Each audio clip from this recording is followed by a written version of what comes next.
There are 3 new full-time Ohio State coaches set to meet the media this week for the first time, introductory press conference. And as luck would have it, that's the exact same amount of things that we talk about on a Thursday episode of the Podcast Daily. That is Jeremy Birmingham. I am Austin Ward. Welcome to the Podcast Daily. Berm gonna get to meet Matt Patricia for the first time. I think that's probably going to be the main event on Friday. We're going to talk to Billy Fessler for the first time in a public setting, even though he's been at Ohio State multiple times and all of last year. And Tyler Bowen taking over as the offensive line coach. Which of those 3 is most interesting to you, even if I already said it was probably going to be Matt Patricia?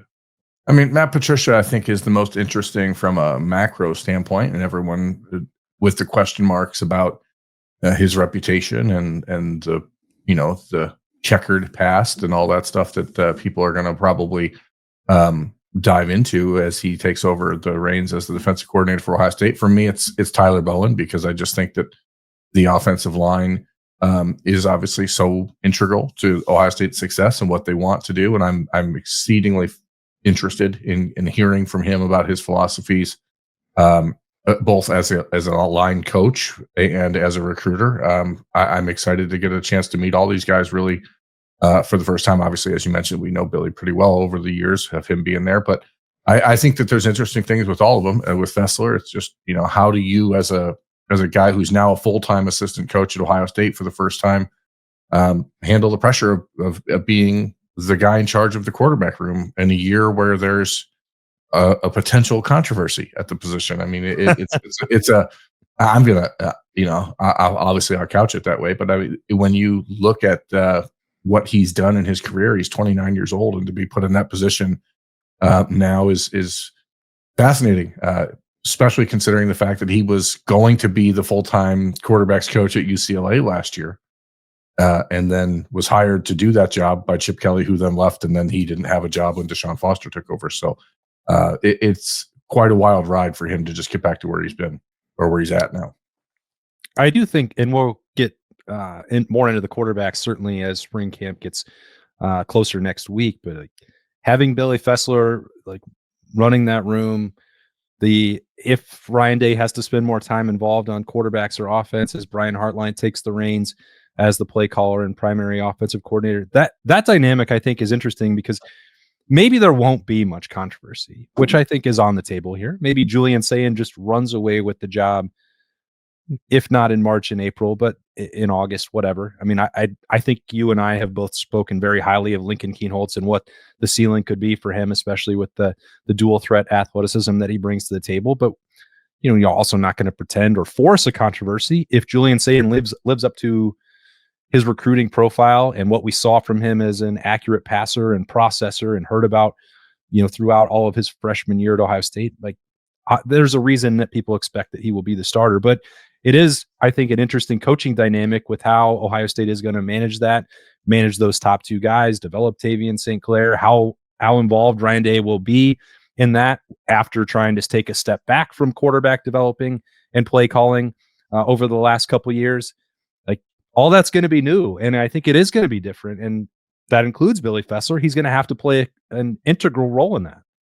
Yeah, it's not easy to go from being an assistant to being the full-time assistant. And what a guy like Billy Fessler is going to have to do is decide how much he can make that room his own, how much influence Ryan Day is going to have. And I think it is, timing-wise, very different than a year ago, just because Ryan Day is going to be forced to split his time more because he has to spend more time with the offense, which is why, again, I think a hire of Matt Patricia to run the defense was so important for him to do, instead of what was initially postulated, which was maybe just promoting Tim Walton to McArary and calling it a day and hiring another defensive line coach to help on the edge rushers, and especially. So it seems like Ryan Day is going to lean into that. So the question is going to be, how much does he trust Billy Fessler to let Billy run things on his own? When Ryan Day promoted Corey Dennis to the quarterbacks coach full time, what was that, 2021, right, or 2022? It was done. So it was done because it was a long time ago. I know, it's crazy. Ryan believed that Corey Dennis would coach the position the way that Ryan wanted him to coach it, and coach it and not try to make it his own room, and not try to create. Well, this is how I've always coached it, so this is how it's going to be. And so it is part of the reason why I think Ryan Day likes to have younger quarterbacks coaches, because that way he can get basically a proxy for his style of coaching and his messaging, as opposed to what happened in the 1 year with Mike Yurcich, where it seemed like there was a little bit of a disconnect between how the coaching went and what Ryan Day wanted out of the position, which is why Yurcich was only there for a year. So it's to try and picture how Ryan Day is going to handle this spring, I think is really fascinating, like, and how he approaches it. And that's, we're going to talk to him on Friday as well. So I am interested to get his feedback on that, because it's hard to look back at this last year and not see the positive results of how Ryan stepping back was instrumental for Ohio State in really reaching their goal of winning the national championship. And so if he's going to have to dive back in, how does he stop himself from doing it with both feet, and all of that, I think, comes down to how much he trusts Fessler or not. Yeah, no, that's a great point. What do you think that the Matt Patricia press conference is going to be like? I imagine it will be a lot like the Chip Kelly one a year ago, where we met him for the first time and people don't really know what to expect. And then he gets to the podium and people are, oh yeah, this guy was a head coach of an NFL team. Like he's going to know how to handle the media. He's going to know how to answer tough questions. He's going to know how to provide levity. He's going to know how to be serious when he needs to be. But I think we'll all leave that press conference saying, hey man, that was actually pretty impressive. Because, we've talked to coaches before, and we talked to Carlos Loughlin on the 24 Ever series that we're doing, and how he was like, whoa, I cannot believe how many people are in this room covering this team. And even for a guy like Matt Patricia, who is going to come from the NFL and hasn't coached college ball in 25 years, I think he's going to be taken aback by exactly how many people are in that room wanting to talk to him. But I think most of it's going to focus on what changes he actually wants to make to the defense based on personnel or his, long-term style, because what we know about the Ohio State offense is that as long as Ryan Day is there, it's Ryan Day's offense and other people are running it. The Jim Knowles defense, which was obviously pretty good, it's like, I don't know how much Matt Patricia has a desire to change things structurally. And I think that's going to be the most interesting question for him. Yeah, I mean, I talked about that with Bill on, Talking Tuesday to prepare for this. Like, you're already starting at a point where you have the number one defense in the country. Like, it is not broken, and the previous coach was not fired. So, there are a lot of pieces there that you would like to maintain, I'm sure. Now, that doesn't mean that you can't tweak it, that you're not going to find your own twist on it, that Matt Patricia's going to do everything the exact same way Jim Knowles did. Like, he shouldn't. He's a different coach and he has different ideas, and he was also hired to implement those. But, Sonny Styles and Caleb Downs are two nice starting points, and they know how to do things in a certain system. You can teach them other things, but, I think we've mentioned this before, especially been having a lot of defensive line conversations about, recruiting to 4 down and how that's been over the last couple of years. Like, this happened even 7 years ago when Ryan Day and Kevin Wilson were coming in to enhance and change the offense. Like, not every part of it was broken, but you do need to come address some of the things and put your stamp on it the way that you want. And that's not just offensively, but when he became the head coach, it was like, it took some time to transition fully into doing things in a way that made you recognize a Ryan Day program as opposed to an Urban Meyer program. So, it's a long-winded way of saying, like, what is Matt Patricia going to change? But when will we notice that change? Because it probably won't be in March and April. No, unlikely. I'm also interested just in his first impressions of the guys on the team. And I'd like to know what it was like for him to, I assume, be interviewed by Caleb Downs to make sure that he was the right defensive coordinator for Caleb Downs. If maybe the current nature of college football allows it to feel more like the NFL, which makes it feel more comfortable for a guy like him, who hasn't been in the college game for, as I said, 25 years. So I'm really interested in just seeing how his personality fits in to a program that, you know, for the last 6 years or so, we've been pretty spoiled with how open and direct and honest the coaches are about everything when we get a chance to talk to them. There's really not a lot.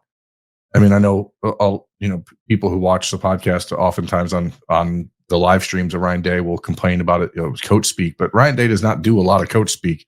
I don't think so. No. And neither really have his assistants since he's been there. And I think that that's been refreshing. And I'm interested to see if that rubs off on a guy like Matt Patricia coming from the Bill Belichick school of all coach speak. So I'm curious to see how quickly he adapts to the Ohio State style. Maybe it's because I was so vocal about my surprise initially, but I have heard from multiple people in the Woody over the last couple of weeks about how well they do think Matt Patricia is fitting in, and that maybe their preconceived notions of what his personality were going to be like and the Detroit experience or working with Bill Belichick, how that hasn't matched up with the reality. It's early. It's a little bit of a honeymoon period. But we always that changes like in 10 days when practice starts. Yeah, when practice starts, that may well be different. We'll see. But I mean, I only bring that up to say the early returns have been positive, and we always say you don't have to win those first press conferences, but we have left a number of times, whether it was Ryan Day the first time or Jeff Hafley, and be like, oh, that's interesting. This guy has a way of communicating that really works. So that'll be made rather than just one specific question for Matt Patricia, just the way that and that will apply for Bowen and Fessler as well, like their communication skills. And it is an intimidating situation as well, as you mentioned, to come in. Like Matt Patricia has coached in Super Bowl, so he has seen hundreds of media in a press conference before. But on a day-to-day basis for either the Patriots or the Lions, does it match the size of the Ohio State Buckeyes beat? No, I don't believe that it does. So that is a unique situation as well. Someone who survived and thrived in that environment a long time ago now, almost 8 years ago, Sam Hubbard. He is thing number 2, Berm. You and I both had the opportunity to cover him, get to know him pretty well over his time, announced his retirement from the NFL and from the Cincinnati Bengals on Wednesday. I wasn't prepared for it. That one hit me pretty hard. I had an inclination that the Bengals were going to be moving on from Sam Hubbard. I'm glad that Sam decided at the same time that, hey, I'm going to hang him up because he's like 29 years old. He's devastatingly handsome, rich, is leaving the NFL healthy, with the exception of the knee surgery that he just had the end of his season. Like, that's the right way to do it, man. Like, if for a kid who grew up in Cincinnati, played at Moeller, went to Ohio State, was a great player for the Buckeyes, a leader for the Buckeyes, to then be drafted by your hometown team in Cincinnati. Like, yeah, you could probably play 2 or 3 more years, but do you really want to go play in Carolina for a year? And I'm really happy for Sam. He's one of my all-time favorite players that I've ever covered in the recruiting side of things. On the football side of things, he's always been great. His final play in the NFL is catching a touchdown pass from Joe Burrow, who's his best friend. Like, that is awesome. That's a great way to cap your career as a defensive lineman. And so it's bittersweet, but you know, I guess my hope is that we'll see Sam around Ohio State quite a bit and get him on some of our content, because I would love to give people more Sam Hubbard. He's one of the best. Yeah, we have had him on the podcast daily a couple times in the past few years, and some Buckeye Qs as well. So hopefully we can make that happen. He never really asked for anything in return, but we've loved to get involved with his foundation. He's done fantastic work down there in his hometown of Cincinnati. My only concern is that I understand you contributed to the injury. A little bit. I mean, I was I was at the game and when the Bengals played the Titans on his final game, and warming up, he was catching touchdown passes in warm up, and it looked like it was pretty clear that they were going to call that play. So I had a chance to talk to him on the field that day, because I was fortunate enough to be given a sideline pass for the pregame. And it was great to catch up with him. And I told him, catch one for Berm. And he did. And then you didn't know it was going to come at such an expense. No, I didn't. But I do I'm sure he would have preferred to end his season healthy, and but maybe not. Maybe catching that touchdown pass is like I said, that's a pretty excellent capper for a career. Yeah. All right. So thing number 3, to build on that, throughout his Ohio State career, Sam Hubbard was part of that really good defensive line, but he was never a superstar necessarily on the Ohio State team. He had a ton of highlights, made some huge plays. Think about, swallowing up a Penn State zone read and taking down 2 guys at once. He did great things. Slid a little bit, if you want to view it that way. He was overlooked even in that draft class as a 3rd-round pick. If you look at this group, Berm, like, somebody's going to be overlooked from Ohio State. Somebody's going to drop a little bit on the board. Not everybody can be a 1st-round pick. We're talking about 15, 16, maybe 17 Buckeyes that could get drafted.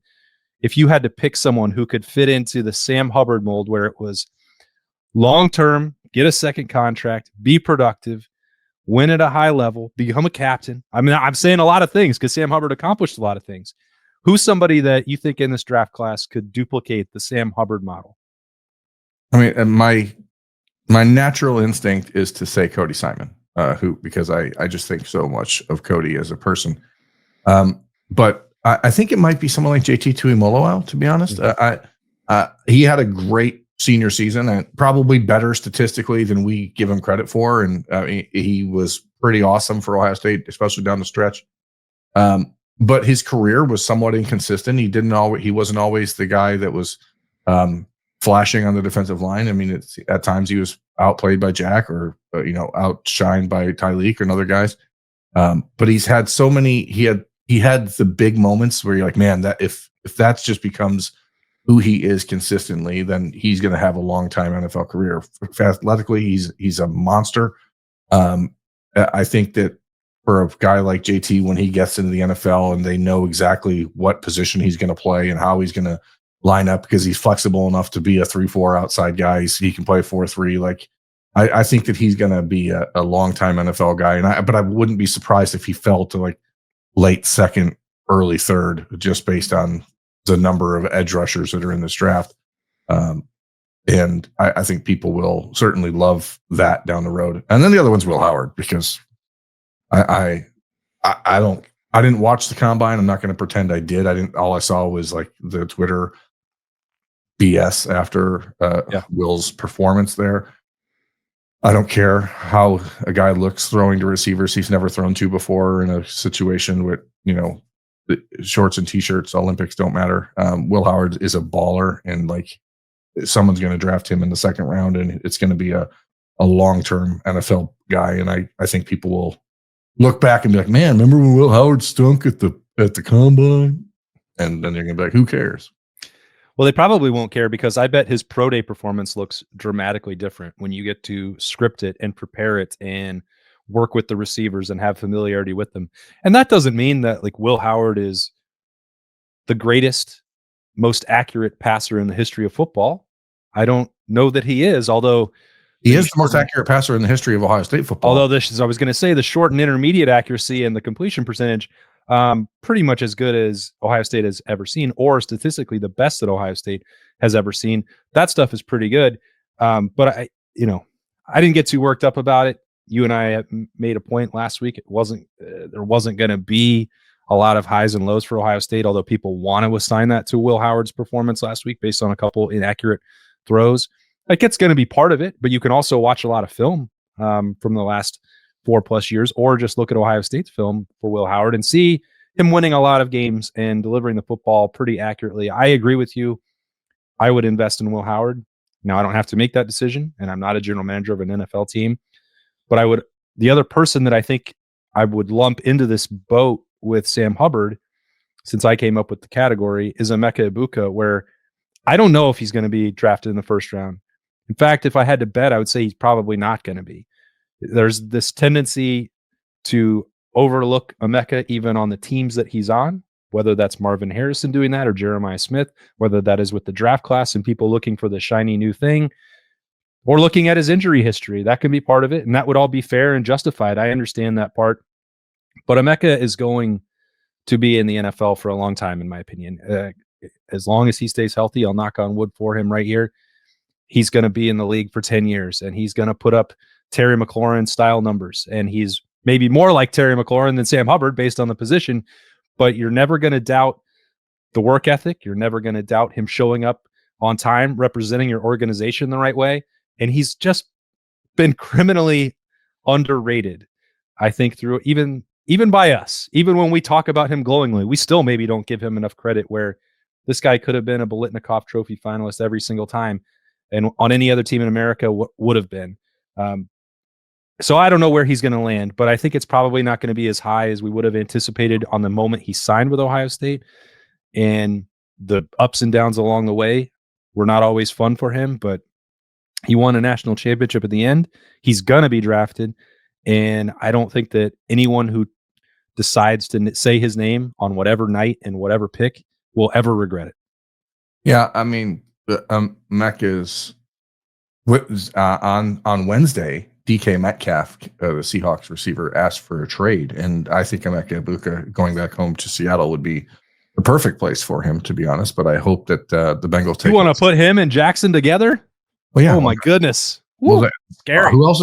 Geno Smith needs someone else to throw to. It's I don't know what the Seahawks' intention is, but I also would just prefer to see him at 17 to the Bengals. And maybe it's buying a little too early, but you're going to need to start preparing, and I think the Bengals need to prepare for life, maybe without T at some point, and obviously different types of player. But I think that Emeka is such a great leader and such a great representative for your franchise that you can't draft him too high, in my opinion, because as you said, like, you know what you're going to get out of him as a human being, and he's going to be the representative in the face of your franchise for a decade because he's just so good at it. But I agree. Like, he's certainly more in the Terry McLaurin conversation where you're like, man, if you went back and redrafted Terry, like, I still don't know if he would have been moved up to a first round guy. Probably not.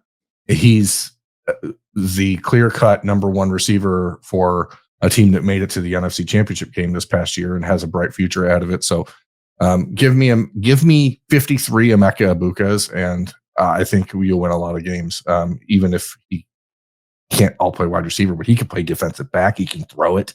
I mean, he can do a lot of things. He can be a running back. He just maybe don't have anybody up front to block, but he's pretty good at blocking too. So who knows? I was going to say maybe like 35 Emekas, and then you'd be sad, but not 50. Yeah, I think that I think the point, though, is right, that it doesn't seem like he's ever been given the accolades he deserves for everything he does. And Emeka is never been the type to ask for it, kind of in a way like Lathan Ransom this past year when Lathan stood up at the podium and said, hey, you guys don't talk about me nearly enough. Like, I'm pretty darn good. And Emeka hasn't been in that position, but when he came in to Ohio State, he was the number one ranked receiver in the country. And I think I've seen him anywhere from like the number 2 or to 4 ranked wide receiver in the NFL draft lists. But I think he's going to end up in round 1. But if you can replace Sam Hubbard, his roster spot on the Bengals with Emeka Egbuka, I think as you already mentioned, that would be a pretty nice deal for you. Yeah, it'd be great. I just hope that all these guys, I'm really excited more than like even for spring football, in the way that we have like no idea how it's actually going to run this year. Yeah. I'm much more excited for Pro Day than I have been in You've never been excited for Pro Day. I haven't been excited for Pro Day since like the 2016 Pro Day. And this, it's been 9 years since then. And I'm definitely interested to see what these guys do, because nobody really did much at the draft. Obviously, Travion, I think Bach is the second fastest.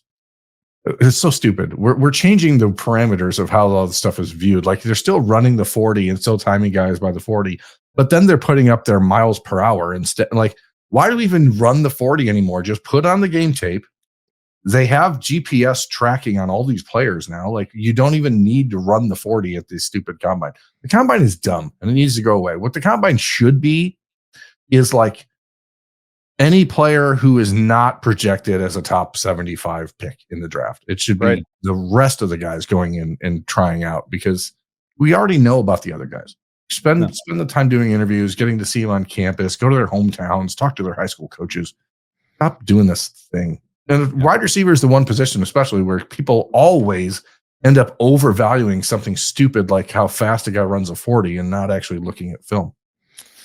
It's true. Can't find any fault with anything you said there. So you've crushed it again, Berm, and you've left me speechless as we wrap things up. The other reason that we're looking forward to Pro Day is hopefully to knock out some more 24-ever episodes with some of the players who left Ohio State after the national championship.